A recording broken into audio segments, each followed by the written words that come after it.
Hello, everyone. Welcome to the NFL Week 11 edition of the Bacon Bets podcast. The road to 272 marches on, and there's no hiding from it. It was a rough Week 10, to say the least. One of the worst weeks in road to 272 history.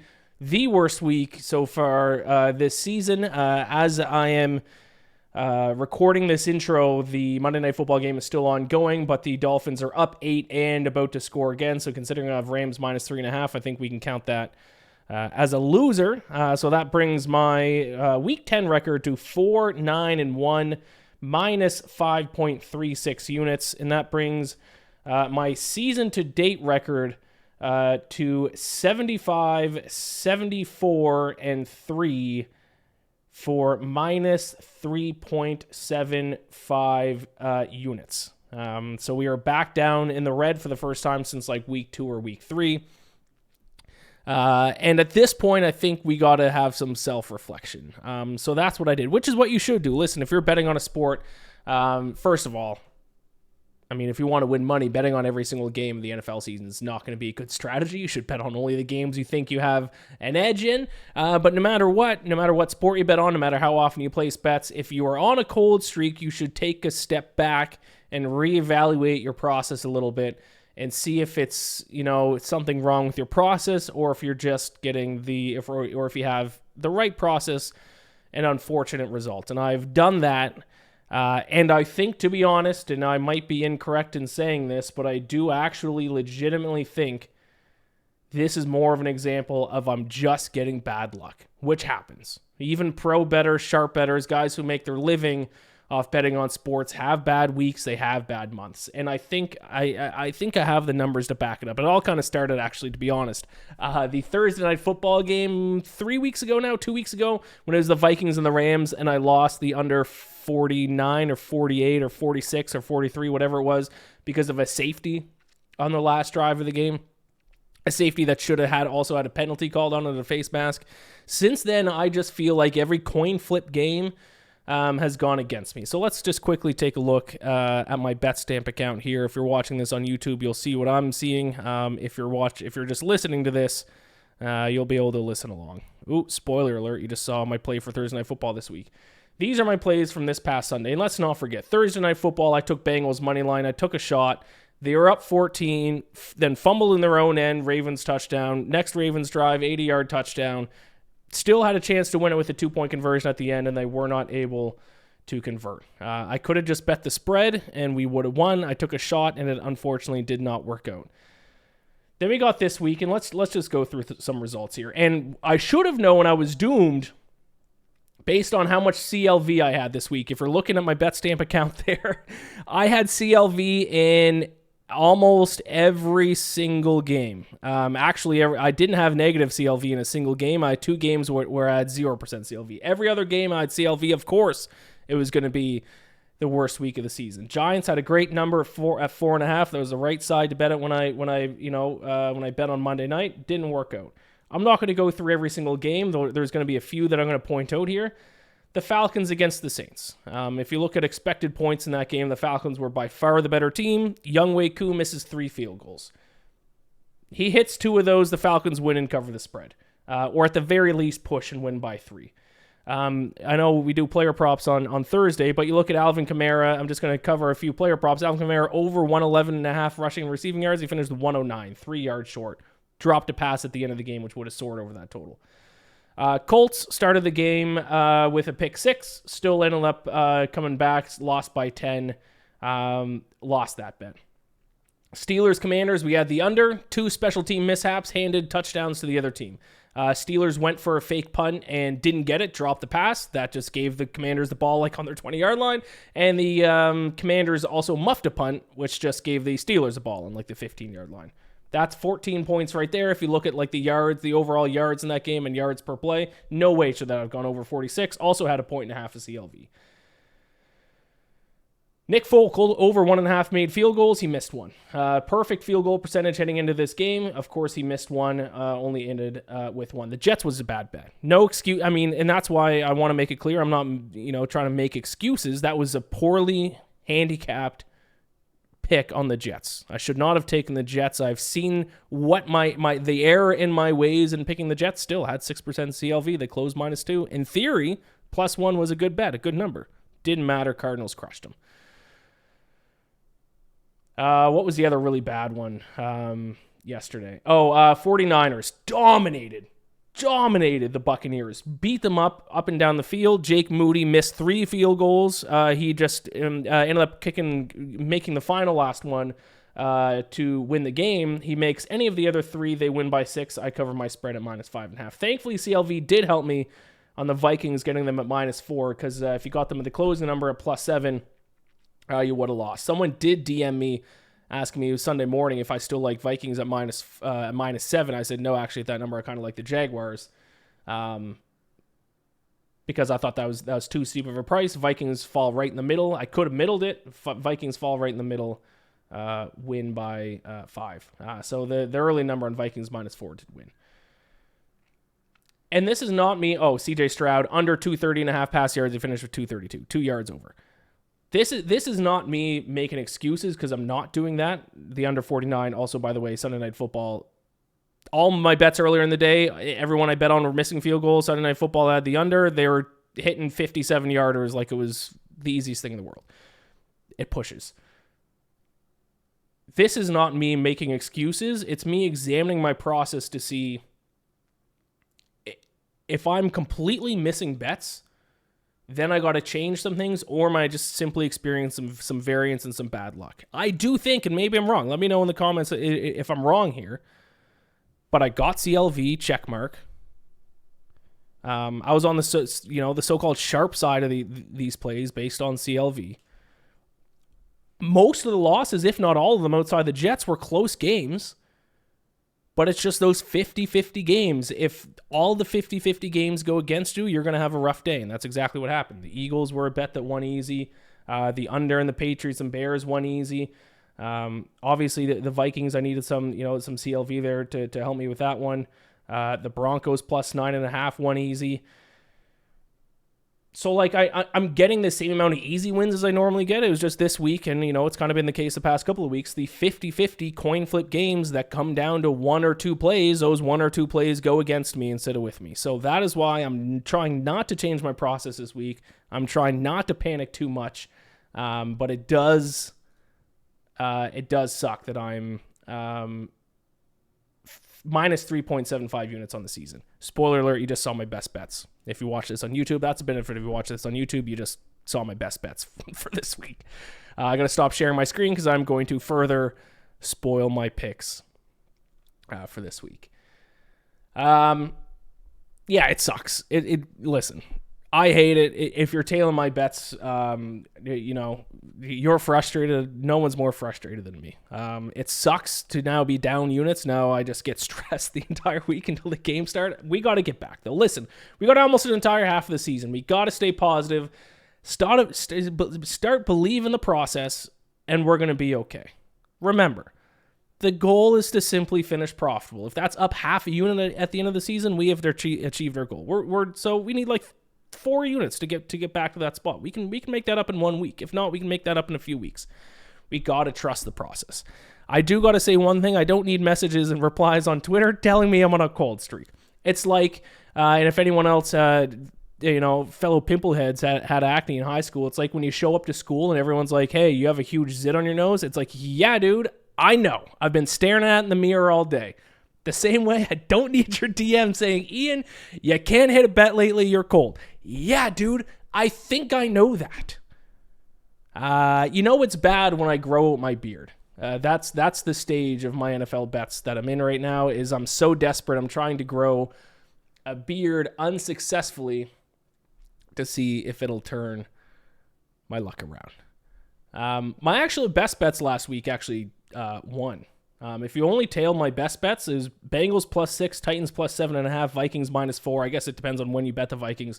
Eagles -7, and then Lions, Texans under 49. Also depends on when you bet the Texans, Lions, because at some points during the week is at 49.5 and 50. So, you probably went 3-2 or based on the numbers I got it from my best bets, 3-1-1. So my best bets actually were good this week. It's kind of the opposite of how it normally works. My teaser lost. Jets +7 did not cover against Cardinals. I got to get off the Jets. I'll talk about the Jets more. I figured something out with them that I should have saw 2 weeks ago. I should have saw last week, and I didn't. I figured it out about the Jets, and I'll talk about that when I get to the pick. But hey, all of that big rant to basically just say, I recognize where I'm at. Bad couple weeks, especially bad week this past week, but I'm trusting the process. I think I'm handicapping these games right, and if I am, the luck will turn around. So let's see if that luck will turn around this week. It is the Week 11 edition of the Bacon Bets podcast. The road to 272 continues. We're marching on, my friend. Let's turn the ship around. I'm not a state. I'm a monster. No, Lisa. The only monster here is the gambling monster that has enslaved your mother. I call him Gamblor, and it's time to snatch your mother from his neon claws.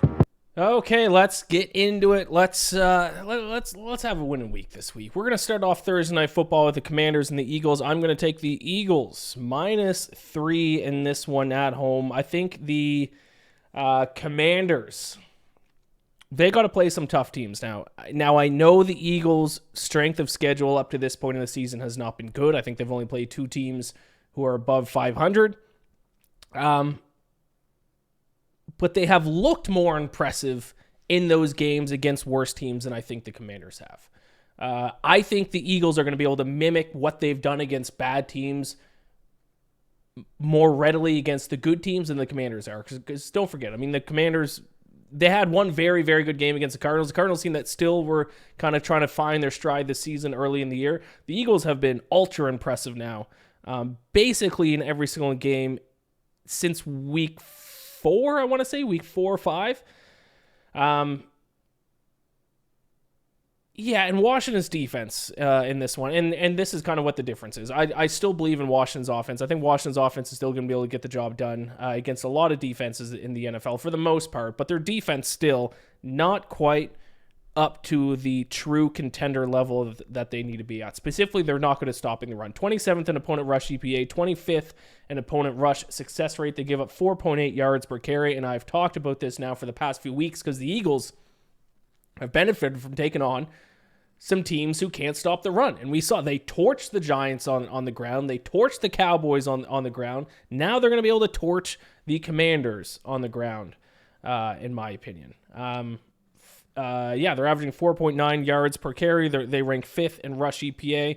I think they're going to be able to beat up on this Commanders team. And let's not forget, Eagles defense, since week 5, they lead the NFL in opponent EPA per play by a wide margin. So yeah, we can have the strength of schedule argument between these two teams, but at the end of the day, the Eagles, especially defensively, because obviously the Commanders' offense has been good, defensively have been much more impressive when taking on those weak teams. If the Commanders have the weak schedule, but their defensive metrics still don't add up, then I certainly don't trust them against stronger offenses like the Philadelphia Eagles. So I think the Eagles are going to kind of show that that the NFC East goes through Philadelphia on Thursday night. I like them getting the field goal. I got the laying the field goal -3, -118. You can get them. There are some books where if you feel a little bit more aggressive, you can get them -3.5 at like -105.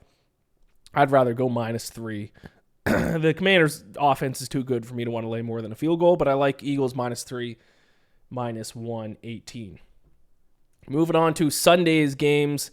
Starting with the Colts and the Jets, I alluded to it in the intro, but I'm officially off the New York Jets. I will take the Indianapolis Colts +3.5. I don't think enough people, I think generally people are aware that the Jets defense has not been as good since they fired the head coach, Robert Saleh.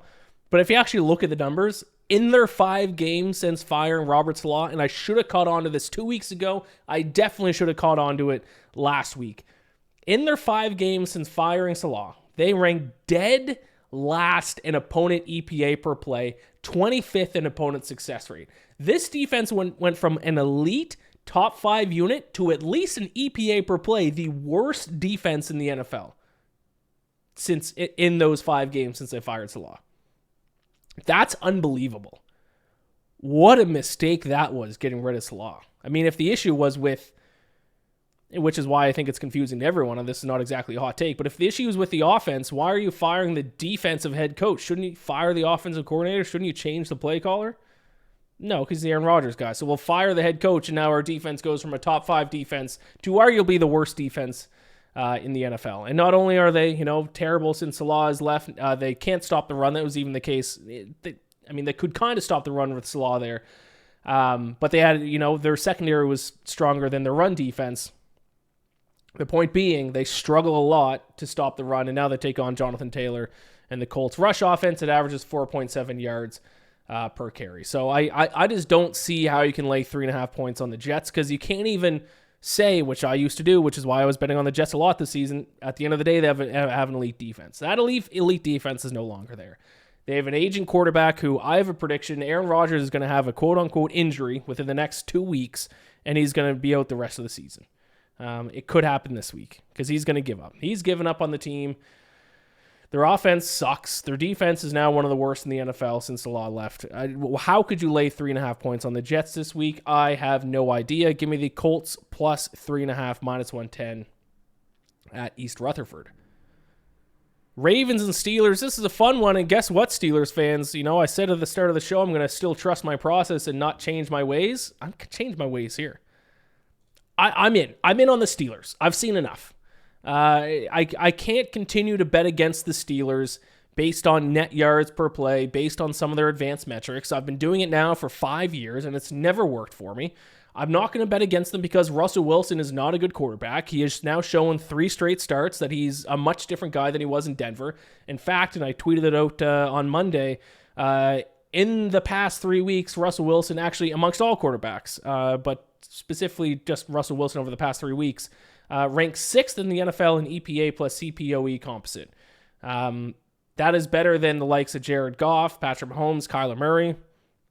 Now, we'll see if he can keep up at least that level of play for the entire season, but I think at this point, 3 games in, we can at the very least admit that he is better than he was in Denver. He made some fantastic throws last week, including that game winner to Mike Williams. And if Russell Wilson can keep playing at that level, the Steelers are going to be actual contenders in the AFC.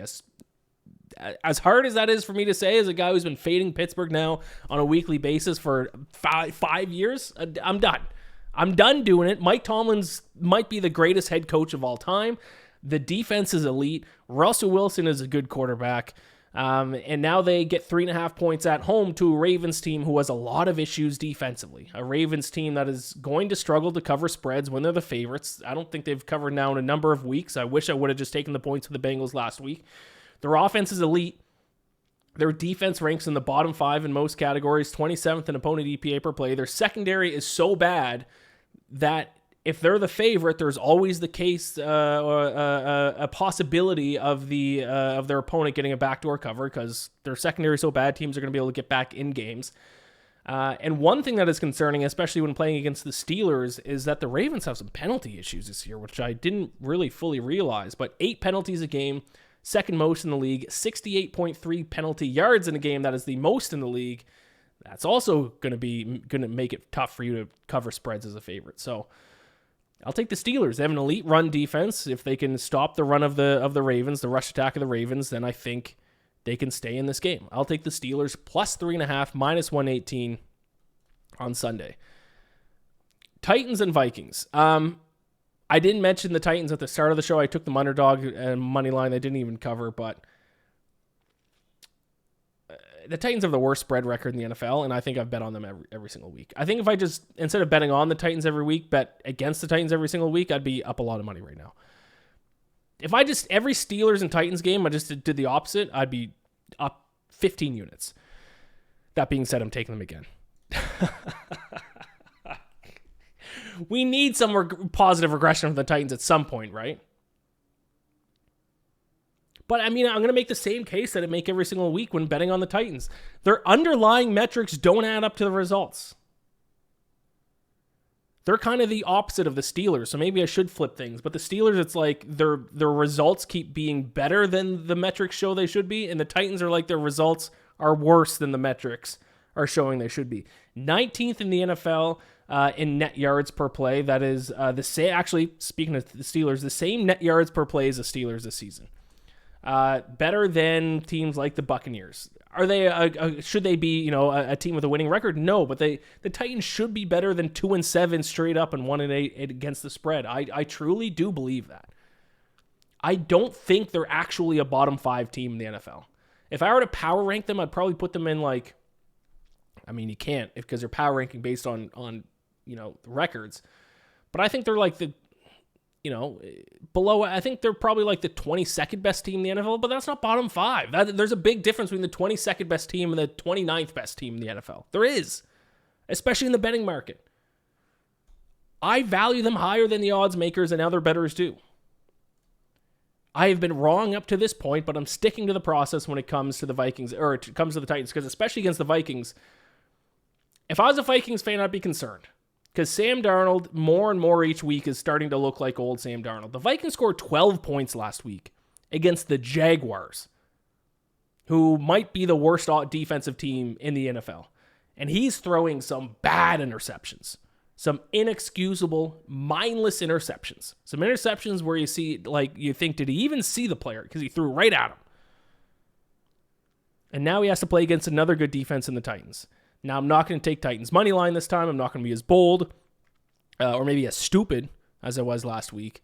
But I am going to take 6.5. Titans are at home, plus 6.5, minus 115 against a Vikings team who's, at least offensively, I think we're in the process of seeing some regression. And I'm going to just trust my evaluation on this Titans team. I think we're going to see them rattle off some games where they cover. I really do. All right, moving on to, speaking of the Jaguars, actually, the Jaguars and the Lions, the biggest spread of the 2024 NFL season so far. The Lions are 13-point favorites at home to the Jaguars, and I'm going to lay those 13 points, which is not something I normally do, but I love this Lions team. I would be so happy every single day, every single hour of every single day if I was a Lions fan. They are they're kind of a perfect football team. They really are. They can throw the ball, they can run the ball, they can play great special teams. They're disciplined. Their defense has been fantastic. Not only is their coach great, he's fun to root for. Their offensive coordinator is fantastic. I don't see any holes in this Lions team. I think the only hole on them is Jared Goff. Jared Goff's a bit of a low floor player. When he plays bad, he's really bad, which he was on Sunday night, and they still found a way to win. They're now 6th in the NFL in EPA per play. They're 3rd in the NFL in opponent EPA per play. They rank, top 5, top 6 in virtually every single category you want to look at. And now they get to play against a Jaguars team that has the worst defense in the NFL. They rank dead last in opponent EPA per play, and they looked abysmal with Mac Jones.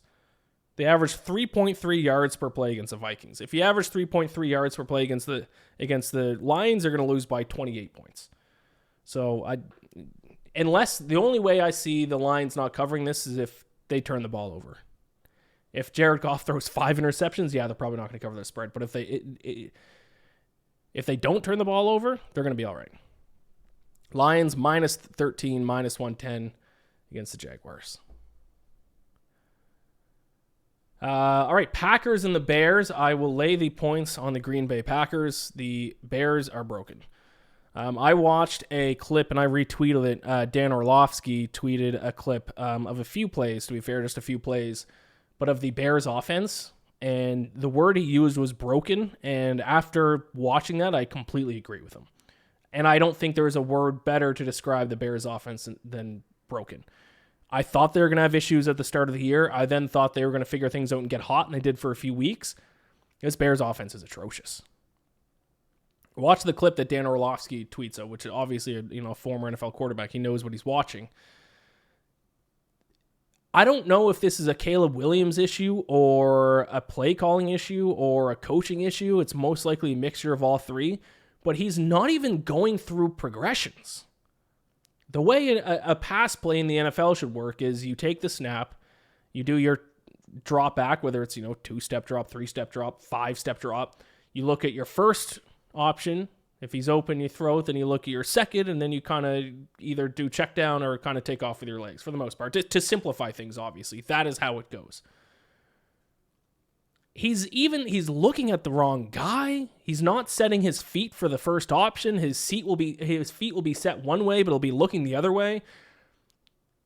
It looks like schoolyard football. It looks like he just told his receivers to run different routes at the start of in the huddle, and then he just kind of figured he'd drop back and throw to whoever was open. That's not the way NFL offenses work. This offense is broken. I mean, over the last 3 weeks, they're averaging 3.7 yards per play, 9 points per game.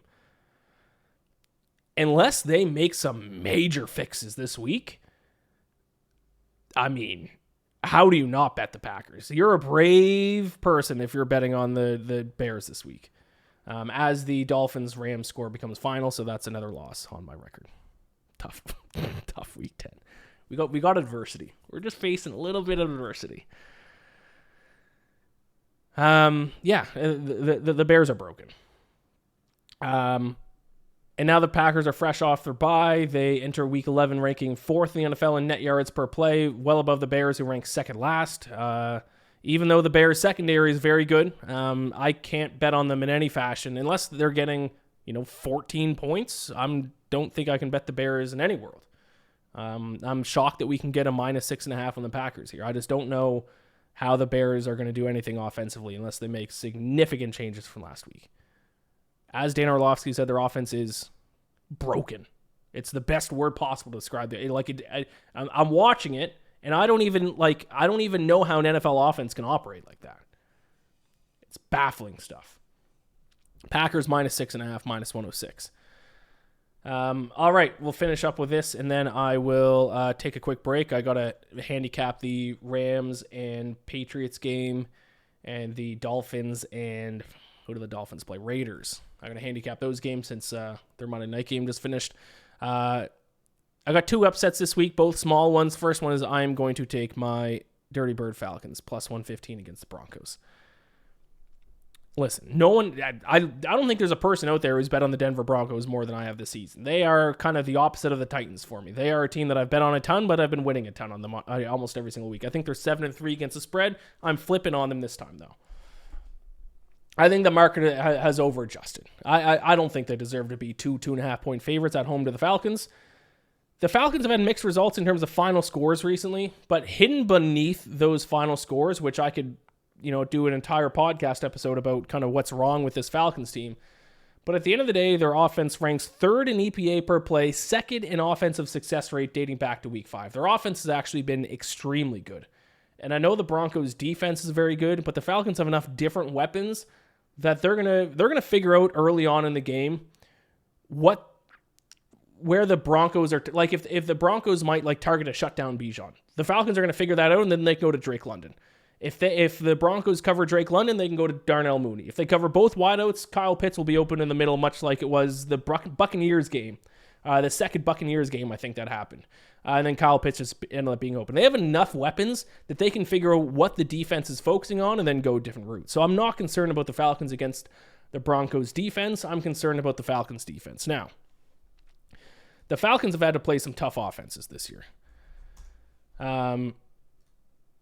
Last couple weeks, not tough offense. Tampa Bay, tough offense. They played them twice, even second time without Godwin or Evans. Seahawks, tough offense. Eagles, tough offense. Chiefs, tough offense. They have played some tough offenses this year. The Broncos are not one of those tough offenses. And one thing I will say about the Falcons, which even last week in the loss, they were still able to do. Week after week, the Falcons have a bad first half defensively. I don't know if there's a defense that has made better halftime adjustments than the Falcons have. They come out in the second half almost on a weekly basis, playing much better than they did in the first half. Actually, if you look at opponent second half points, the Falcons actually ranked ninth fewest second half points, giving up just 9.1 second half points per game. The defense is a lot of issue. Pass rush is bad. Third down defense is bad. The Broncos defense isn't a defense I've a lot of faith in to be able to exploit that. I'm just going to trust the Falcons at the spot. I think their offense can get enough done. I don't have faith in the Broncos offense. I am actually kind of surprised the Falcons are underdogs in this game. I would set the Falcons as like a 1-point favorite. Instead, they're like a 2-point underdog. That's a massive swing. I get it. Just give me the Falcons on the money line. I think they're being a little bit undervalued now after a couple of weird performances. Even 2 weeks ago against the Cowboys, that was a weird one. I think they bounce back here. All right, I'm going to take a quick break. I got to handicap the Rams, Patriots, and Dolphins, Raiders, and then I'll be back to break down the second half of my picks for NFL Week 11.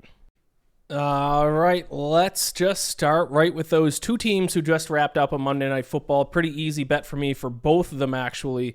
The Dolphins and Raiders, I will take the Dolphins minus 7.5. I jumped off the Dolphins at the worst time possible. It was a team that I'd been betting on a ton lately. Of course, I jumped off them, and then they finally look like the team I expected them to look as soon as I bet against them. Dolphins obviously have a very explosive offense. You don't need me to tell you that. I think we saw that on display here on Monday night against a very good Rams defense. And now they they get to the privilege. They have the privilege of going up against the worst offense in the NFL. The Raiders dead last in the NFL in EPA per play. It's not even close. And based on some new thoughts I've had about the NFL this season, I need to start handicapping in poor coaching. And I think Antonio Pierce is a terrible head coach. I think he is a perfect interim head coach because what you want from an interim head coach is a guy that's going to, get the locker room kind of back into it. But it's very clear based on his play calling, based on his offensive scheme, based on his personnel decisions, based on his game time decisions. He has no idea what he's doing. He's in over his head. Now he gets to take on a guy who Mike McDaniel, I have some issues with Mike McDaniel in terms of, I think he might be too much of a player's coach. I think you do need a little bit of some hard assery. You need some players to respect you on that level, and I don't know if Mike McDaniel has that, but what he is a great offensive mind. There's absolutely no denying that. You have a great offensive mind with a great offense with a ton of weapons going up against a terrible, terrible, terrible Las Vegas Raiders team. So I think the Dolphins kind of blow the doors off Las Vegas in this one. I will take the Dolphins minus 7.5, minus 110. And I believe that is in Las Vegas. No, it's actually in Miami. That's hilarious. That's a great bet. Rams and Patriots, I'm going to take the favorite here in this one as well. I'll take the Rams minus 4.5, minus 108 against the Patriots. I think a little bit of a sell high spot on the Patriots now they've won, I think, 2 weeks in a row. There are 2 of the last 3 they've won, especially this past week against the Bears. But, I mean, they have played some bad teams. They just beat the Bears. They lost to the Titans in overtime, and then they beat the Jets.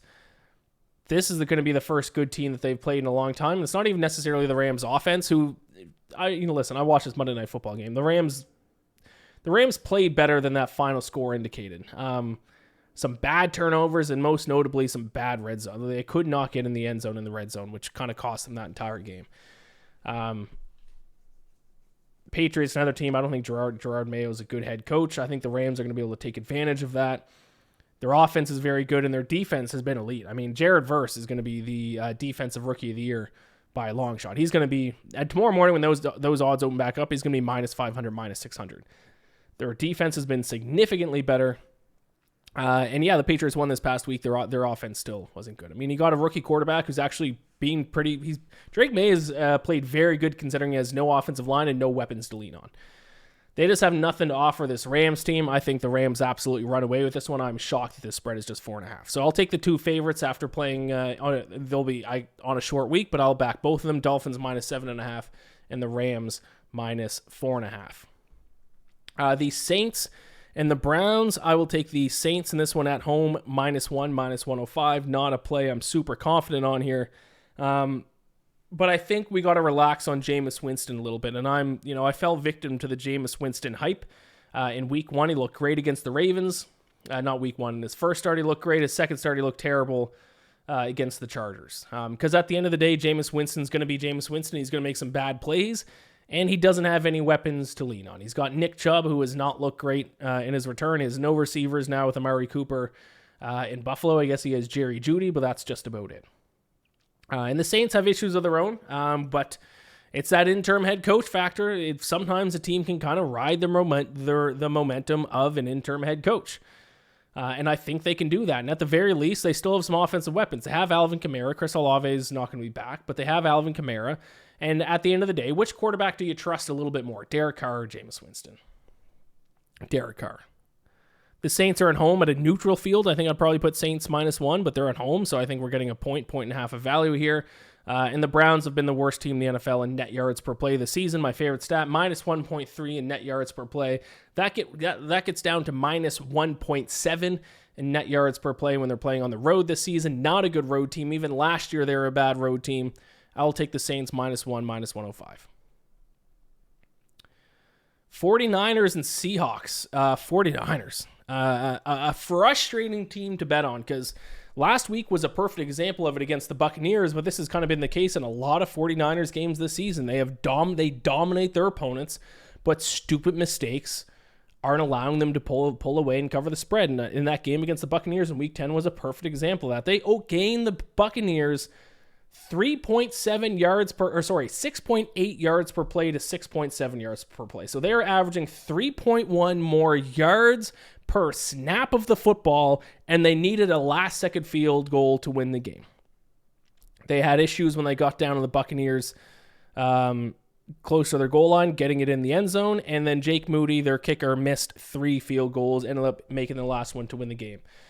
But if you miss 3 field goals, that's what's going to happen. If you lose a turnover battle, which they did, that's what's going to happen. But at the end of the day, especially with a team who we've seen prove it before, we've seen them make deep playoff runs, we've seen them be a great regular season team, we know how good of a head coach Kyle Shanahan is. I'm more forgiving of those types of mistakes for a team like this than I would be a team that's poorly coached, for a team who hasn't proven that they can do it in crunch time before. I think the 49ers can fix those issues. If you actually want a Super Bowl bet right now, and I think I bet on them a few weeks ago, 15-1, the 49ers, in my opinion, have the best value right now to win the Super Bowl. They're like 11-1, 12-1. They're still second in the NFL in net yards per play behind only the Baltimore Ravens. They have the playoff experience. They're still ranked very high in a lot of metrics. Christian McCaffrey's back for them now. The NFC is largely wide open outside of the Lions and Eagles. Every other team is extremely beatable. The Falcons stink. The Commanders have some issues defensively. The Vikings have some issues offensively. It's the 49ers or the Eagles or the Lions. Why not take the team with the longest odds of those 3? A team who, record-wise, is underperforming based on their metrics so far this season. They've played the Seahawks already once. They played them in Seattle. They crushed them. They gained the 7.9 yards per play against the Seahawks team. Seahawks only had 4.9 yards per play. I think they beat up on them once again. Maybe it's not this week. I'm going to keep betting on the 49ers because their underlying metrics are showing they're playing way better than final scores of their games indicate. I'm investing in the San Francisco 49ers, and I'm going to bet on them this week to win and cover against the Seattle Seahawks. The Chiefs against the Bills. Listen, I said at the start of the podcast that I'm not that I'm not changing the way I handicap games. I'm going to stick to the process. There are 2 teams I am changing on. One is the Pittsburgh Steelers. I'm on the Steelers. The other is the Chiefs. Tap out. I'm tapping out. No moss. I have lived on the bet against the Chiefs train when they're underdogs for 4 years now. I can't do it anymore. I bet against the Chiefs against the 49ers this season. They won. I bet against the Chiefs in the Super Bowl last year against the 49ers. They won. I bet against the Chiefs against the Bills in the playoffs. They won. Patrick Mahomes is 12-1-1 against the spread as an underdog in his career. I bet you I've bet against him in 10 of those games. I'm not doing it anymore. Now, I'm also going to continue betting against them when it's a big spread in their favor. That is when I'm going to bet against them because the 3 games in a row, I've won betting against the Chiefs. And the old Iain will look at this game and he would say, this Bills team is better than the Chiefs. I could cite this metric. I could cite that metric. I could go on and on and on about how all the numbers show the Bills are rightfully favored and the Bills are going to win this game because they're the better team. I would then bet on the Bills and then the Chiefs would have some bullshit go their way close to the end of the game and they would win. I'm not doing that shit anymore. I'm done. I'm tapping out. Betting against the Chiefs in this spot. I will bet against the Chiefs every time they're underdogs. When we get to the playoffs, I will bet against the Chiefs. Anytime the spread is close, I will bet on the Chiefs. I can't believe I actually can believe it. When the Broncos were going down for the game-winning field goal this past week, I should have. I wish I would have. I'm an idiot for not doing it. I wanted to live bet the Chiefs. Now, I didn't call it was going to be a blocked field goal. I said the Broncos are going to miss the field goal. miss, block, it doesn't matter. It's the same thing. It's crazy. The ways that they've won games this year are mind-blowing. Let's just go through them. Isaiah Likely, he had a toenail on the sideline on what could have eventually ended up being a game-tying score pending the extra point or 2-point conversion. Against the Bengals, they had a penalty called against the Bengals, which led to the Chiefs winning the game. Against the Falcons, they had a call that should have been a call on the Chiefs, not called on the Chiefs. Chiefs would squeak out that one. This week, we got a blocked field goal. The week before, it was the Chiefs against the Buccaneers. The Buccaneers didn't go for 2, went to overtime. Coin flip went in the Chiefs' favor. The Chiefs went down and scored a touchdown in overtime. Those are just the 5 off the top of my head. I'm sure if we look through the Chiefs' record here, I could probably come up with more. Maybe not, but still, that is 5 games, and it's 5 different ways that they've managed to squeak out wins at the end of the game. It's unbelievable. There's voodoo involved. I've claimed before the voodoo that Tom Brady had with the Patriots, and then with the Buccaneers too, to be fair, he passed on to Patrick Mahomes. He has some kind of like a talisman or, a special mantra that he says before the game that just gives him wins in situations that doesn't make sense. 12-1-1 in a career against the spread when set as an underdog. I'm not betting against him anymore. I can't do it. I'll continue to bet against him when he's a big favorite. I will no longer be betting against the Chiefs or Patrick Mahomes when they're either favorites of less than a field goal or underdogs. I will not do it, cannot do it. I'm done. If you can't beat him, join him. Give me the Chiefs plus 2.5, minus 110 against the Bills. Can't do it anymore. Sunday Night Football, the Bengals and the Chargers. I will take the Bengals. This is my second underdog money line pick, but it's a small one here. Plus 102 on the money line to beat the Chargers. Listen, I have nothing against the Chargers. I've bet against them a lot this season. I apologize to Chargers fans. I don't have anything against this team. Maybe it's just like I don't like the style of football they play. Because it's an old school style of football. It's run the football, don't turn the ball over, and play good defense. And that has worked for them this season, but I would make the argument that works against bad teams. And it kind of is supported by the fact they've lost both games against teams who are currently inside the top 10 in EPA per play. They lost to the Cardinals and they lost to the Chiefs. 2 teams with top 10 offenses. Every other team, they have not faced a top 10 offense outside of those 2 teams, and they've beaten most. I think they're what now? So 6-1, I think now, against teams with an offense not in the top 10. 0-2 against teams who have an offense in the top 10 of EPA. Now they play against the Bengals, who are just outside the top 10 to be fair in EPA, but top 10 a lot of other metrics. I would consider the Bengals offense being top 10.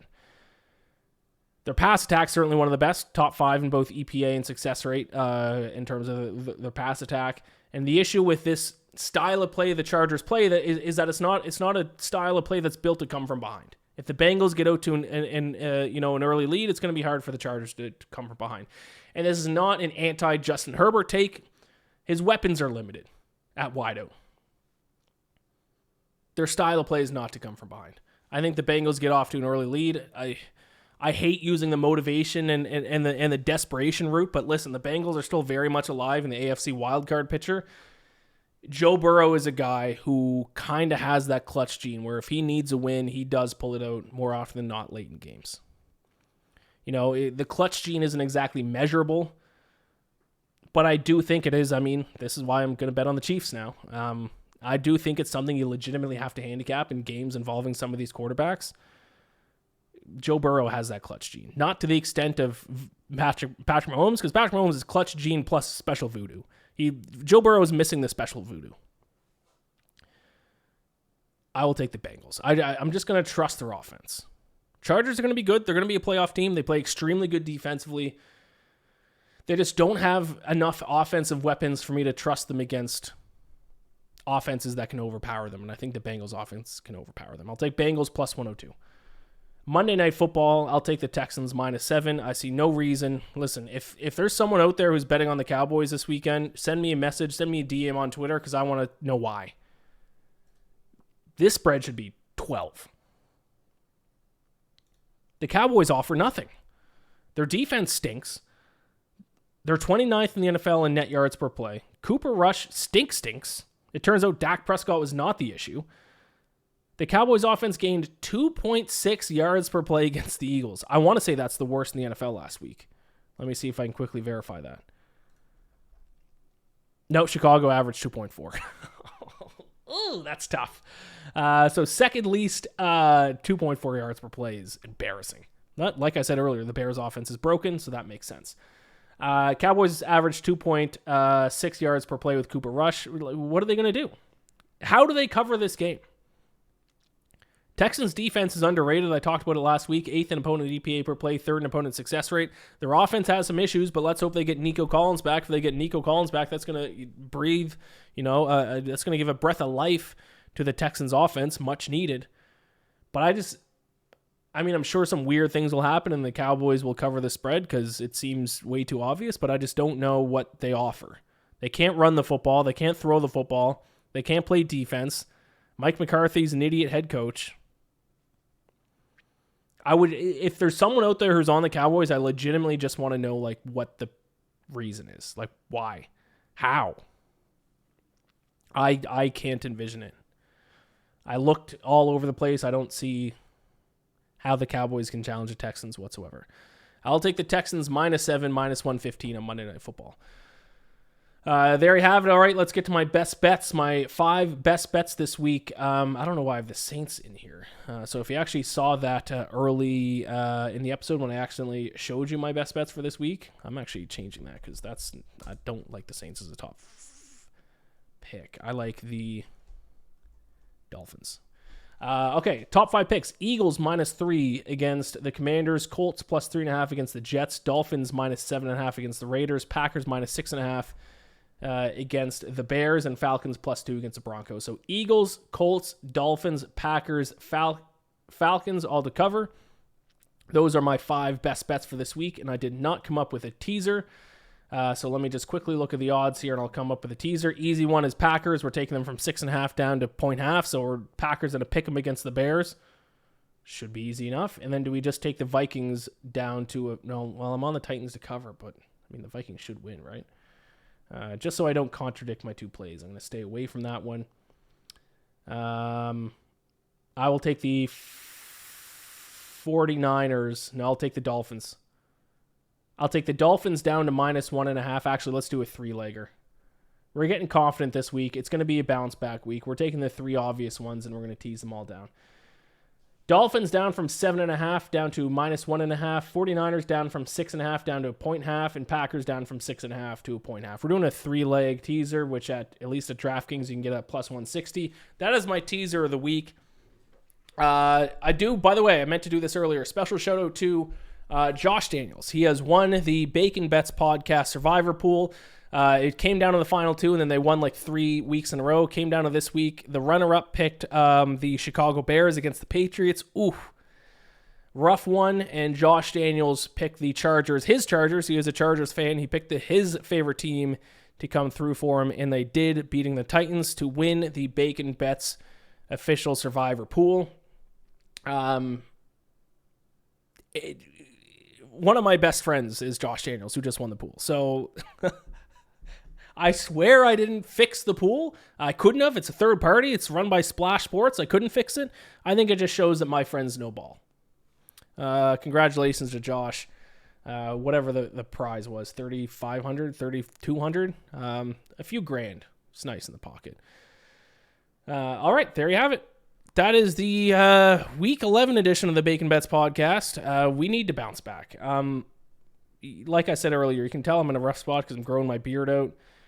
If I have another bad week this week, next week's going to be tough. For my sanity, let's have a winning week. Even if it's just a small winning week, let's please fucking have a winning week. Let's win some fucking bets, for fuck's sakes, guys.